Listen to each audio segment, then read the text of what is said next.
আর একটা ইনফরমেশনের জন্য আমি বলে রাখি মাননীয় মন্ত্রী মহোদয়কে যে যে বিকাশ বা নগদ নাম্বার দেওয়া থাকে, অনেক সময় দেখা যায় নাম থাকে আব্দুর রহিমের, কিন্তু বিকাশ বা নগদ নাম্বার দেওয়া থাকে মেম্বার সাহেবের বা চেয়ারম্যান সাহেবের। এটি অন্য প্রসঙ্গ মাননীয় মন্ত্রী, একটা প্রশ্ন। জি ধন্যবাদ। যে আমরা ইতিপূর্বে দেখেছি যে কোন নির্বাচিত প্রতিনিধি যারা থাকেন তারা যদি সরকার দলীয় না হয় তাহলে সে এলাকায় দেখা যায় যে সরকার দলীয় যারা নেতাকর্মীরা থাকে তারা অধিকাংশ ক্ষেত্রে এই ভাতা প্রদান সহ বিভিন্ন সমাজ কল্যাণমূলক কাজে প্রভাব বিস্তার করে তাদের চিন্তা চেতনা, তাদের লক্ষ্য উদ্দেশ্যকে বাস্তবায়ন করতে চায়। দেখা যায় জনপ্রতিনিধি, নির্বাচিত জনপ্রতিনিধি সেখানে শুধুমাত্রই একটি সিম্বলিক কায়দায় বসে থাকে। তা আমরা এক বৈষম্যহীন বাংলাদেশ গড়ার জন্য হাজার হাজার মানুষের জীবনকে আমরা ত্যাগ করেছি, হাজার হাজার মানুষ আহত হয়েছে।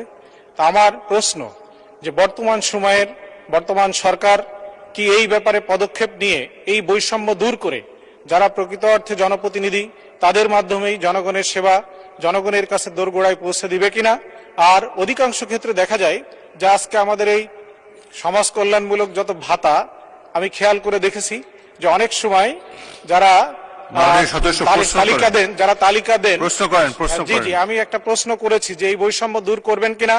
আর একটা ইনফরমেশনের জন্য আমি বলে রাখি মাননীয় মন্ত্রী মহোদয়কে যে যে বিকাশ বা নগদ নাম্বার দেওয়া থাকে, অনেক সময় দেখা যায় নাম থাকে আব্দুর রহিমের, কিন্তু বিকাশ বা নগদ নাম্বার দেওয়া থাকে মেম্বার সাহেবের বা চেয়ারম্যান সাহেবের। এটি অন্য প্রসঙ্গ মাননীয় মন্ত্রী, একটা প্রশ্ন। জি ধন্যবাদ। প্রশ্ন করবেন মাননীয় প্রতিমন্ত্রী। ধন্যবাদ মাননীয় সংসদ সদস্য। আসলে যেসব প্রশ্নগুলো আমাদের কার্যতালিকায় থাকে না, নোটিশ দিলে ভালো হয়, পরবর্তীতে নোটিশ দেওয়ার জন্য আমি অনুরোধ জানাচ্ছি। আপনার প্রশ্নটা আমি অ্যাড্রেস করছি এভাবে যে প্রথম কথা হচ্ছে আমাদের বর্তমান সরকার আমরা চেষ্টা করেছি সকল প্রকার স্বজনপ্রীতি এবং সকল ধরনের যে প্রবলেমসগুলো এর আগে ইররেগুলারিটিসগুলো এর আগে ডিস্ট্রিবিউশন লেভেলে হয়েছে এগুলোর ঊর্ধ্বে উঠে গিয়ে কাজগুলো করার, যেটা অনেক বড় একটি উদাহরণ হচ্ছে আমাদের ফ্যামিলি কার্ড। সো বিগত সময়গুলোতে আমাদের বিটার এক্সপিরিয়েন্স অনেক আছে, বিগত সময়গুলোতে আমাদের না পাওয়া অনেক আছে, কষ্ট অনেক আছে। আমরা সেখান থেকে বেরিয়ে একটি উন্নত বাংলাদেশ, সবার জন্য বাংলাদেশ গড়তে চাই। সেক্ষেত্রে আমরা অবশ্যই এই স্বজনপ্রীতির ঊর্ধ্বে উঠে গিয়ে একটি সমতা বজায় রেখে প্রত্যেকের জন্য যেন আমরা বেনিফিটগুলোকে দিতে পারি সেই ব্যবস্থা আমরা অবশ্যই করার চেষ্টা করবো ইনশাআল্লাহ, সেদিকে আমাদের নজর থাকবে।